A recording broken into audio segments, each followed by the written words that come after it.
Hello, everyone. This is Scott Bonvisuto. I'm president of Council Vault, and this is our official Safe Travels Expert interview series where we feature perspectives from different industrial professionals, experts that share a passion for educating on safe firearm storage and related practices.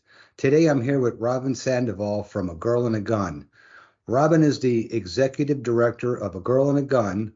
She's a firearm instructor, a range safety officer, competes in several sports and disciplines, and has trained under many notable instructors.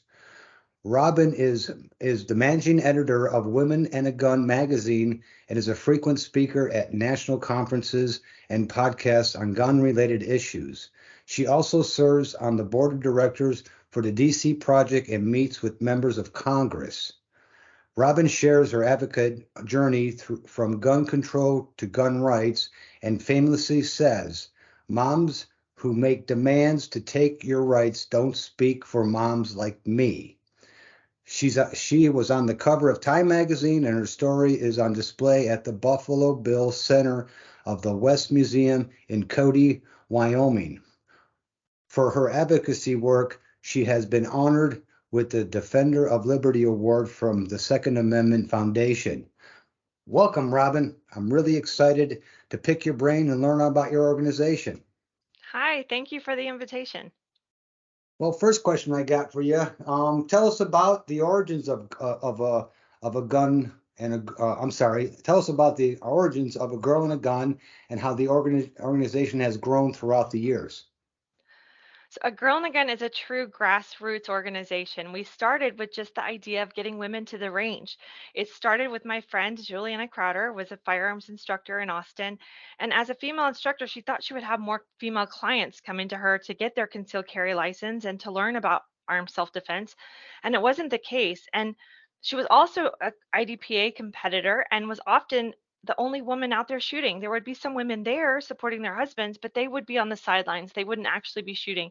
So Mhm. Juliana said, "How can I make gun training and competition fun and approachable and get more ladies involved?" And so she decided to host Girls Night Out at the range. Our first Girls Night Out, she hosted it on February 29th, 2011. And I was a new gun owner at the time, and I heard about these events, and I came to her third one in March 2011. And it was, I don't know if I was more scared of shooting the gun or meeting other women or going to a dirty gun range or all of the Mhm. above. I was so out of my element. But when I went, it changed my life forever because not only did I learn how to use this tool, but I also met other women and I could talk to them about all the questions I had about how do you store your guns? How do you talk to your children about them? How do you live this lifestyle that was so foreign to me? And now, over the years, other ladies wanted to learn what we were doing and host Girls Night Out in their neck of the woods. And so now we have a cadre of instructors. We host our program at more than 300 ranges nationwide. We have card carrying members in all 50 states, and we're in our 12th year of operation. That is very interesting, very interesting. And you kind of answered this next question, but why do you think it's important to have a women-centric shooting club? What you're saying right there is just very interesting to me. Yeah, a lot of times people will notice that females are the fastest growing demographic of the gun industry. There's a lot of Hmm. women coming into gun ownership, and the question is why. And I find that not to be surprising at all is that women want that welcoming, inclusive, fun, judgment free zone that allows other women to come into the community and learn and to ask those questions. Usually, women's training is a little more collaborative. There's Hmm. time for questions to reinforce learning, there's time for discussions, and a lot of time that community share and that time with each other is just really reinforces learning and takes that learning experience to the next level. At A Girl and a Gun, our philosophy is that our training is challenging, our curriculum is really difficult, and we have really high standards, but our community is kind. And so while we have instructors that will hold you to a high standard and teach really challenging material, and our competition matches are going to be pretty challenging, you will do it with an element of support and encouragement. And it's a judgment free zone where you can feel comfortable coming out and learning. It's not as ego focused as some of our Yeah, guy right, classes tend to be. right. I can understand that. And just to expand on that, I can understand. I could see where if a woman was first time kind of shy, kind of intimidated, and being in, with the big burly guys, she'd probably be maybe tight-lipped, where if she was with her, with other women in the same situation, she'd be way more open to ask whatever question was on her mind. Oh, I could see that. That's definitely important. And so You, often and so often in defensive training, having another female teach you is really valuable just because of the holsters that we wear, or sure, working around our body, or working with different parts of our body that men don't have or that they can't sure, speak to.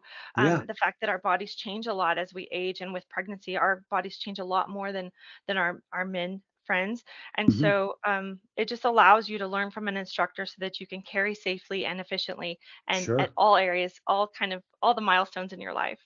That is fantastic. That is fantastic.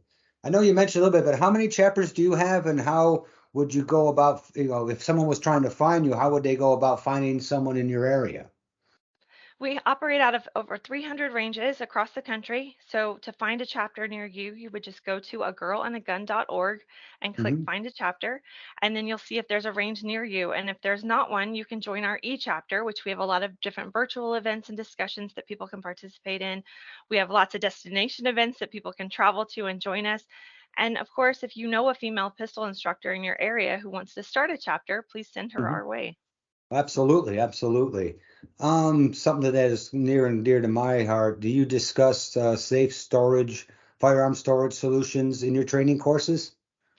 Yeah, safe storage is definitely part of being a responsibly armed citizen. So we address it straight from the get-go with our members and students.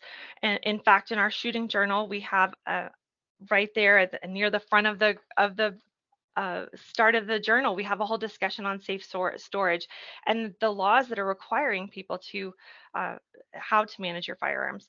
In Sure. addition, as you grow in your journey, we talk about the difference between accessibility and security, and that's just kind of part of the conversation as well, to make sure that everybody's doing it the right way and that they're Hmm. safe and that they can access their firearms, but also keep them secured from unauthorized persons at all Right. times. Yeah, because what I find, I've been doing this 22 years, is people, they buy the gun, they're, awed by it, they shoot, they become, good shots, or, marksmen or whatever. But, what do you do when you're not using that gun and it's idle?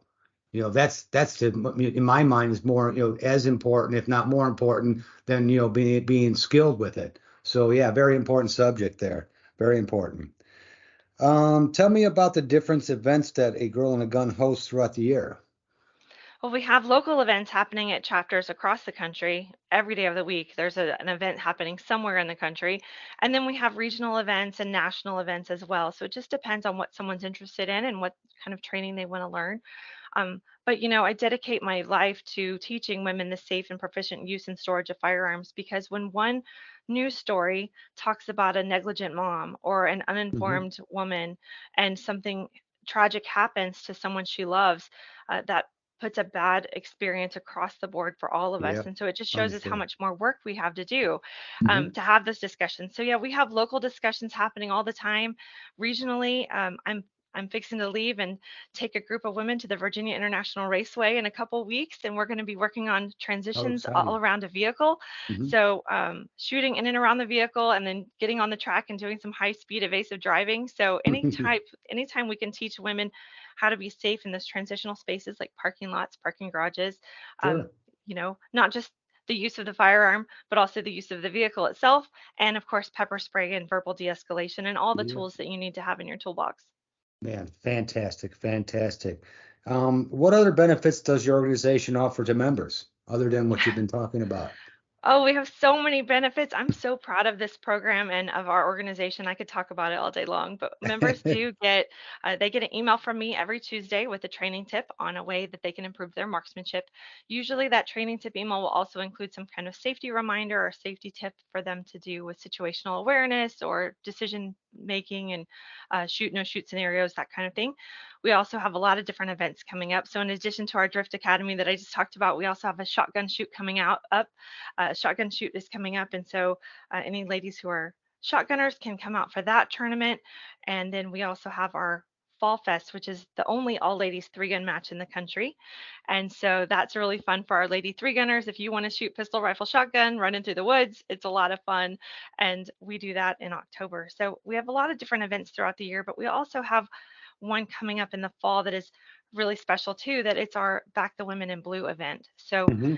we've noticed that several women in law enforcement don't get the firearms training they need, and we have that gift to offer. And so we bring in female officers from around the country and we host a training event for them where they work on defensive tactics and firearms training and different scenarios and help them give a little bit of appreciation for the work that they do all the time, but hopefully give them some skills that can make them a little safer when they get home.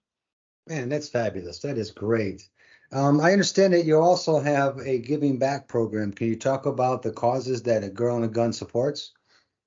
Yeah, so law enforcement is one of our causes for our Back the Women in Blue program. We do a lot of things throughout the year to raise money for that program just so we can Hmm. offer training to law enforcement. But there's several other programs that we really support. This month is the month of May, which is Brain Cancer Awareness Month. We, as a national league, support brain cancer awareness and support a couple different charities that work in that space to fund research for a cure or to help other families who are in the fight. Unfortunately, I've learned that battle firsthand as my daughter is a brain cancer warrior, and Hmm. she's 13 and she's been fighting since she was 6. And so that's been really Oh a boy, cause that our true. entire community has rallied around just to as a mom especially it's my mission just to make more people aware of the signs and symptoms of pediatric brain cancer so that they can get help Hmm. sooner if it affects their family. But in addition to that cause, we also support domestic violence prevention initiatives. We had a member who was taken from us at the hands of her husband. Her life Hmm. was tragically ended. And so that brought a lot of recognition to the fact that home is not always a safe place, even for women who carry, even for Hmm. women who train and have this defensive mindset. We talk about it all the time. And sometimes we forget that home isn't always safe. And so we have a lot of different resources for women who are trying to make good decisions in different relationships they're in, teaching our college girls things to look out for when they're starting meeting relationships on the college campuses, and just other things to help women stay safe. Man, fantastic. Robyn, I mean, this is very exciting. Yeah, I will definitely promote your organization, push your organization. I'm a man, but I was blessed with two beautiful daughters, and I do have a granddaughter, and this is near and dear to my heart, so I will definitely help you out wherever I can. I so appreciate you taking your valuable time today to speak with us. Again, we have Robyn Sandoval from A Girl and a Gun with our official Safe Travel Expert interview series here. Before I leave, I just want to give one final shout out to Ashley Dixon, my executive producer. Without her, we couldn't do these. Again, Robyn, thank you so much. This is fabulous stuff you have here. Thank you. Thank you for making a good product like Console Vault where people can stay safe on the go. It doesn't compromise their safety or security. So thank you for that. Oh, we thank you so much. Appreciate it. And again, everybody, thank you so much. We'll talk to you later.